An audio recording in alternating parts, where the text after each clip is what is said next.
On va à présent donc aborder le volet dialogue de cette interview en lien avec les manifestations, la reprise annoncée des manifestations du FNDC officiellement dissous. Talibé Bar.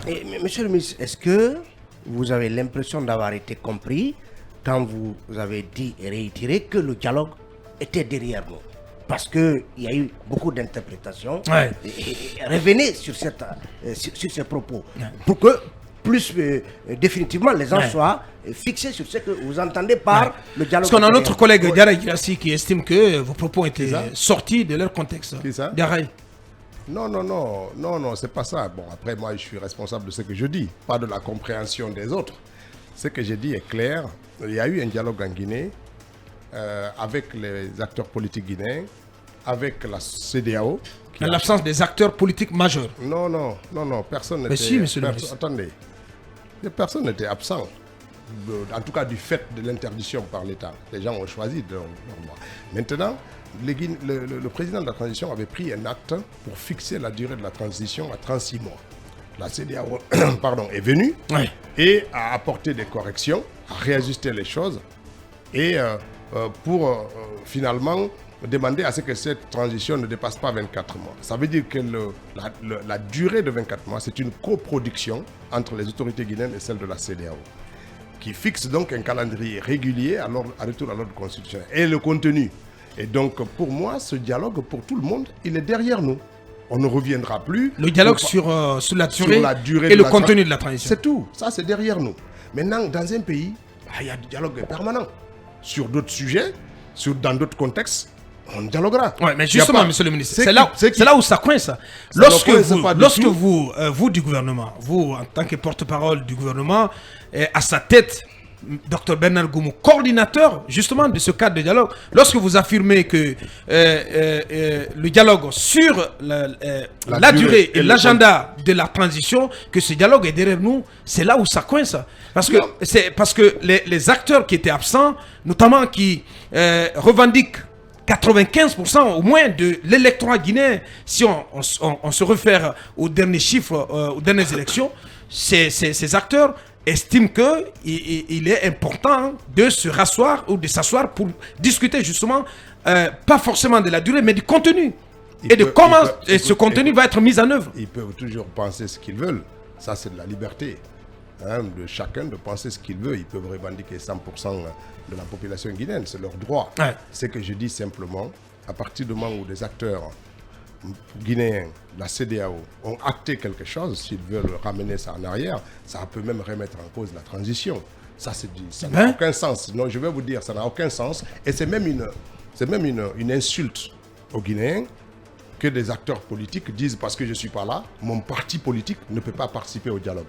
C'est n'importe quoi. Un parti politique, ce n'est pas un bien personnel. Monsieur le ministre. Je dis, un parti politique, ce n'est pas un bien personnel. C'est une institution. Et aucune institution n'a été empêchée de prendre part au dialogue. Si des gens ont choisi librement, parce que les leaders ne sont pas là de dire on ne vient pas, c'est même une insulte à l'égard de leurs militants. Les militants ne demandent pas ça. Et moi je dis simplement, ça, c'est un autre discours. C'est pour ça que ça ne m'intéresse même pas de perdre du temps là-dessus. Le dialogue guinéen, rien que le 13 janvier dernier, pour le suivi du dialogue, pour la vulgarisation, ils ont reçu encore un courrier adressé par les facilitateurs, mais à chaque fois, ils ont été invités. Mais pour dire quoi? Pour dire qu'ils avaient toute leur place dans le processus. S'ils ne viennent pas, on ne peut pas les ligoter pour ça. On ne peut pas les attacher pour venir. La place, et je pense que c'est important aussi que les médias notent cela. Jamais les autorités n'ont pris des dispositions pour empêcher Paul ou Pierre à venir au dialogue. Mais lorsqu'ils ont posé des préalables auxquels vous n'avez pas accédé, est-ce qu'il y avait une volonté de créer les conditions de leur participation? Quand vous posez des préalables à un dialogue, c'est que vous ne voulez même pas y participer parce que l'un des préalables... Attendez, je vais vous dire... Mais vous étiez dans l'opposition il y a quelques années. J'étais dans l'opposition. L'UFDG a toujours posé des préalables. Je vais vous dire... À sa participation à des sessions de dialogue. C'est parce que j'étais dans l'opposition que je le dis avec toute la légitimité. Allez-y. Nous avons été dans plusieurs dialogues ici dans ce pays qui se sont soldés souvent par des échecs. Cela ne nous a jamais empêché de prendre... Quand Alpha était ici au pouvoir, L'UFDG a toujours pris part au dialogue, malgré le fait qu'ils assassinaient nos militants, malgré le fait que certains étaient incarcérés, des biens étaient détruits. Quand on nous conviait au dialogue, on venait. Même quand les conclusions du dialogue n'étaient pas suivies. Mais pas à n'importe quelle condition. Attendez, vous parlez de n'importe quelle condition. Il n'y avait pas de pire condition que lorsque vous concluez quelque chose avec quelqu'un et qu'il ne le respecte pas et qu'il vous rappelle et que vous revenez. Quand même, ici, on n'a même pas eu un dialogue pour dire qu'on n'a pas respecté les engagements. Quand même, on est dans ce pays. C'est pour ça que je le dis clairement, et avec tout le sérieux que cela requiert. Ouais. Ce qui est important dans ce pays, que les acteurs politiques ne se cachent pas derrière des individus, des personnalités, pour dire non, je ne viens pas au dialogue, mon parti ne vient pas au dialogue. C'est même une insulte. Les institutions ne sont pas des biens, encore une fois. C'est dommage que des leaders politiques qui vendent la démocratie, qui vendent l'état de droit, se disent que quand leurs personnes individuellement sont en cause, c'est l'entité qu'ils dirigent qui est mise en cause. C'est quand même grave. C'est quand même grave. Ouais. C'est quand même grave. Même Mandela est resté en prison 26 ans. L'ANC n'a pas refusé un seul dialogue ou des discussions informelles ou formelles avec les autorités de l'apartheid jusqu'à la fin de l'apartheid. Quand même. Malheureusement. Il faut craindre ça. Malheureusement, c'est une conception générale, parce que même au niveau de l'administration, on confond l'État au président aujourd'hui. C'est bien dommage. Je suis d'accord avec vous là-dessus. De ce point de vue-là, oui, c'est peut-être une pratique qui a prévalu. Rappelez-vous, la dépersonnalisation encore. Non, c'est pas du tout vrai. Non, c'est encore le cas. Non, c'est pas du tout vrai. Oui. Moi, je vais vous dire une chose. Quand moi je suis arrivé comme ministre des Postes et Télécommunications, vous n'avez pas entendu un décret que j'ai changé mon secrétaire général ou mon chef de cabinet ou ceci, c'est pas mon problème. J'ai trouvé des acteurs là, je travaille avec eux. Et quand on va m'enlever, je dirais ailleurs. J'ai nommé certains quand j'étais à l'endroit, le ministre qui est arrivé les trouve là-bas. Ça montre une forme de dépersonnalisation qui ne prévaut pas. C'est des exceptions. C'est pas des exceptions. Individualités. Bah, écoutez, mais nous faisons l'effort de dépersonnaliser l'État. Nous faisons l'effort de considérer que l'État, ce n'est pas notre propriété. Nous en assumons les responsabilités. Mais on vous accuse de personnifier l'État. Dépersonnaliser l'État, mais personnifier l'État à la personne du président de la transition. Ouais. Non, c'est pas vrai.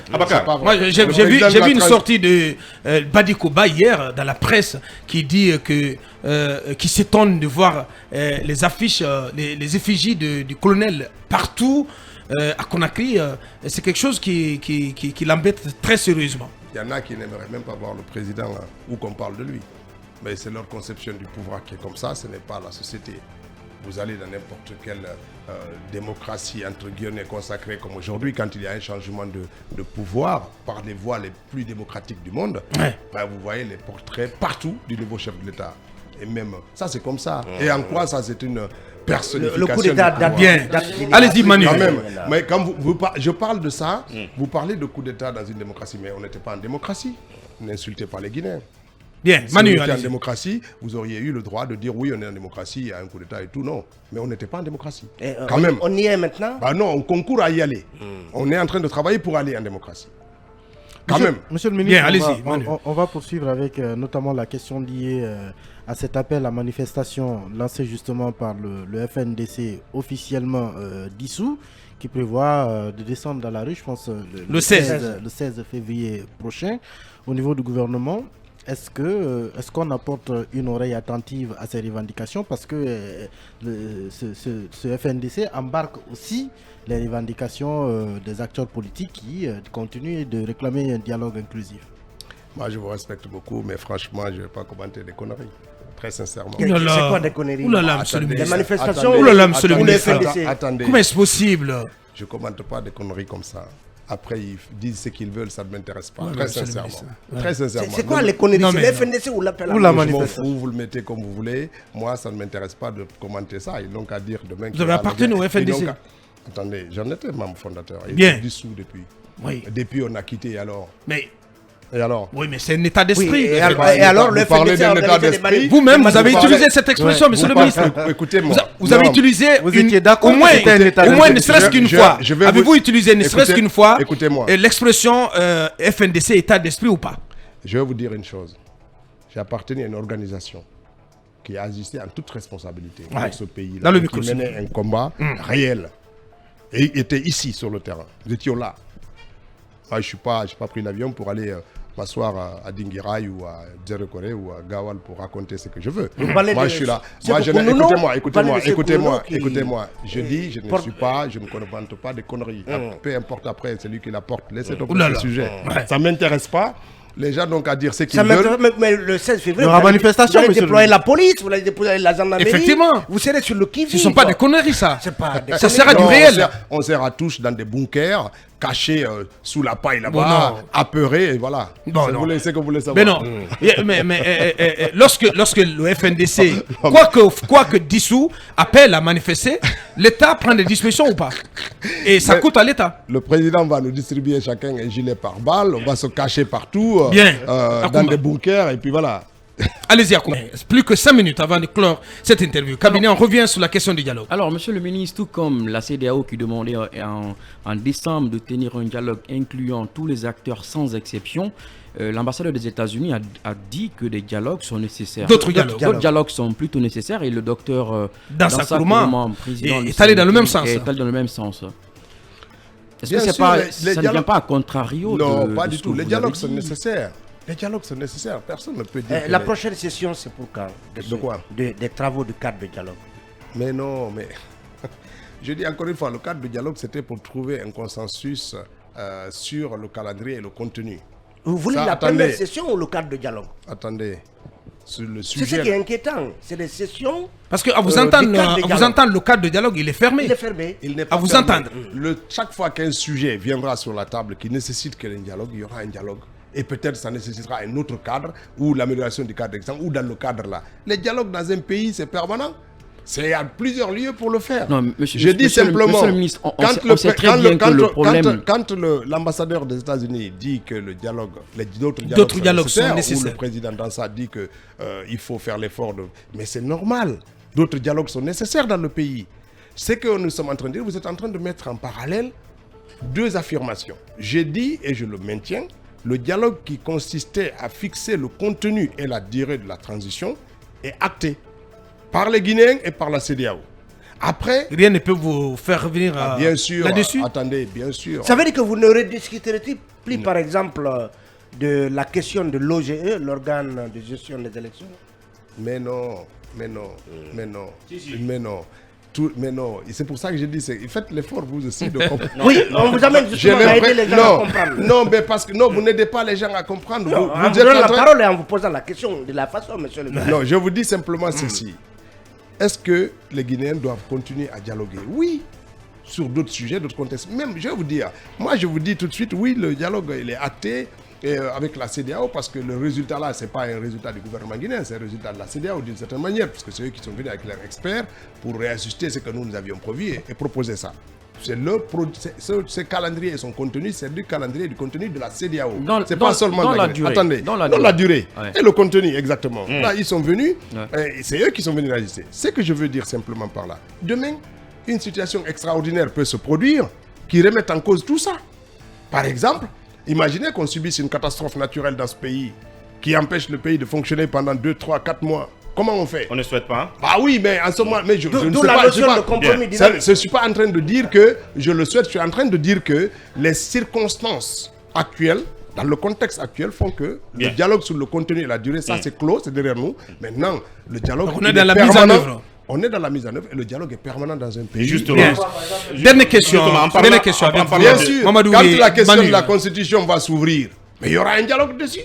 Les Guinéens vont être invités à partager, à annoncé d'ailleurs un débat d'orientation constitutionnelle. C'est un dialogue qui va s'ouvrir et qui va inviter tous les acteurs politiques. Est-ce que les manifestations politiques pourraient engendrer un dynamisme qui pourrait déborder des 2 ans fixés? Moi, je ne sais pas. Moi, les manifestations... Vous l'avez dit précédemment. Moi, mais les manifestations politiques, je fais le choix entre manifester, qui est une liberté consacrée partout, mais suspendu en Guinée. Oui, et la préservation des victimes qui pourraient en découler. Nous sommes dans une société, je l'ai dit devant vous ici, sans aucun complexe. Nous n'avons pas encore réussi à mettre en place des mécanismes pour préserver les vies et laisser les manifestations se passer. Ça s'est passé, ça a toujours... Vous aurez dû pouvoir le faire. Parce que la refondation, ça devrait être aussi celle de la gestion des manifestations. Sauf que ça ne se fait pas. Ça fait aussi un bel alibi. Ça veut dire que l'État n'a pas les moyens. Écoutez, moi je vais vous dire, vous devez réussir également la refondation de la gestion des manifs.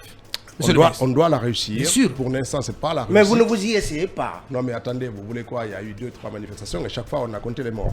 Et ça vous réjouit.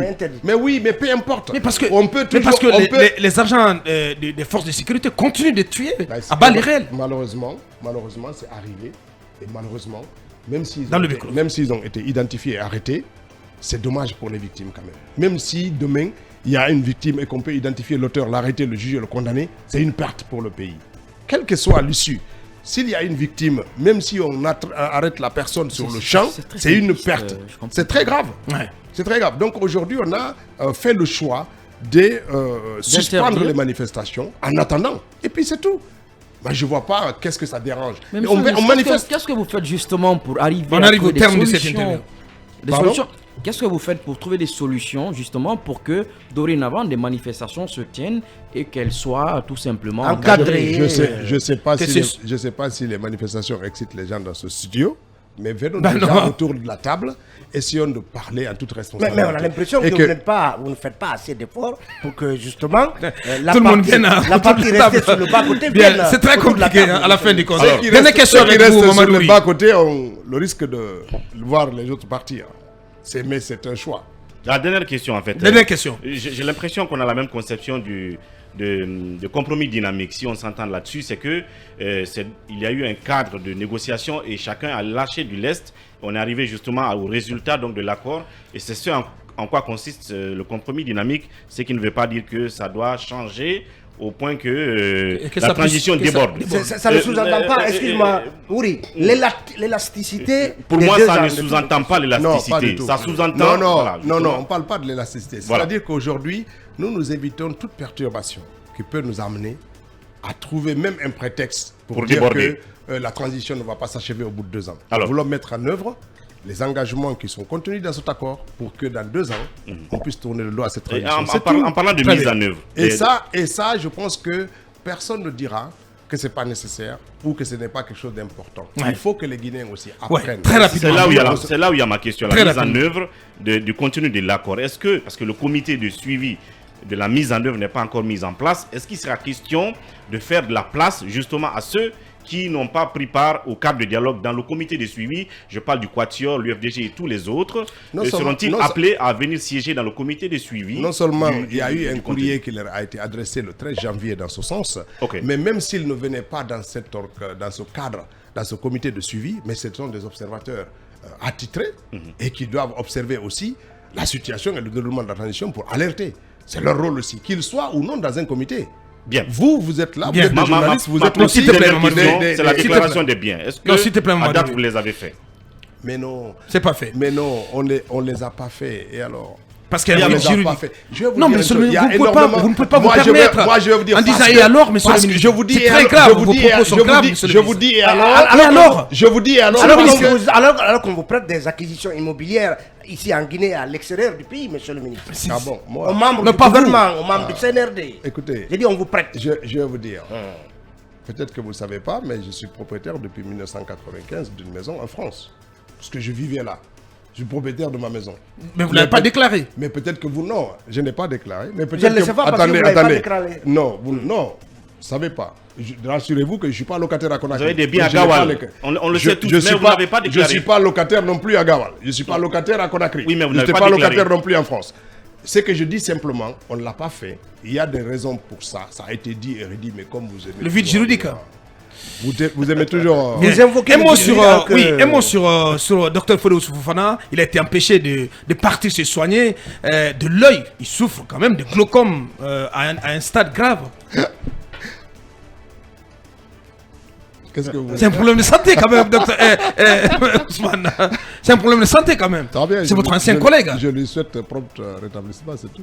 Tout au moins. Ouais. Mais vous devez agir à permettre sa sortie du pays pour aller se soigner. Je n'ai pas été sollicité dans ce sens. C'est pas possible. J'ai l'impression que c'est un 5 heures. 5 heures. Non, c'est pas une question. C'est pas possible. Écoutez-moi. Et je vais vous dire, très sincèrement. Ouais, pour en terminer définitivement. Les questions qui touchent les personnes, ça ne m'intéresse pas. Vous poseriez ici des questions concernant des frères, ma famille et tout. Ça ne m'intéresse pas de parler de ça. Parce que j'ai dit toujours ici, mes émotions personnelles, mes jugements personnels, je ne les partage pas. Je sais ce que je pense de lui. Il sait ce que je pense de lui, je ne le partage pas avec les gens. Bien. C'est un contexte-là. Je me tais là-dessus et c'est tout. C'est pas une question. Quand même pas les maires. Grand merci à vous. Grand merci à vous. On n'est pas des amis. On n'est pas même quand vous étiez à Lyon. Non, on n'est pas des amis. On n'est pas des amis. On n'est pas des copains. On n'est pas des camarades. Et puis c'est tout. Merci. Merci à vous, monsieur le ministre. Merci d'avoir répondu à notre invitation. C'était Ousmane Gawal Diallo, porte-parole du gouvernement. Il était notre invité précis du jour. On remarque la pause pour revenir continuer cette émission.